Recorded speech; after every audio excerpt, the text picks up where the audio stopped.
as you're working towards a goal, you're probably thinking about who your competition is. You're probably thinking that you're competing against your fellow peers, or your rivals, or your enemies, or just any other human being, animal, whoever exists on the planet, really. When in reality, you're not really competing against them, actually. I want you to think about who you're actually competing against. Who are you genuinely trying to outwork? Who are you trying to be better than? It's yourself.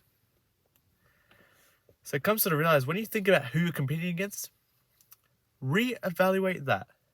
Reevaluate it right now.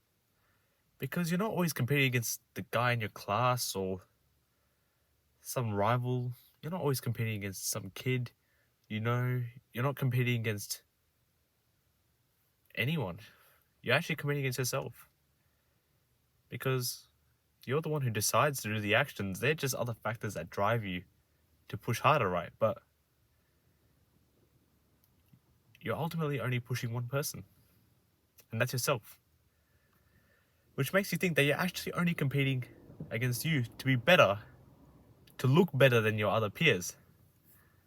So day by day, if you're in a bit of a tough situation, don't try to compete against people who are already out of it. Don't try to compete against people who are already progressed further. Try to compete against your past self. Try to see if your future self can outmatch your past self. And from there, you realize that you're finding competition a lot more fun. And another thing is, while you compete against yourself, log the journey in. Log it in. Acknowledge the journey.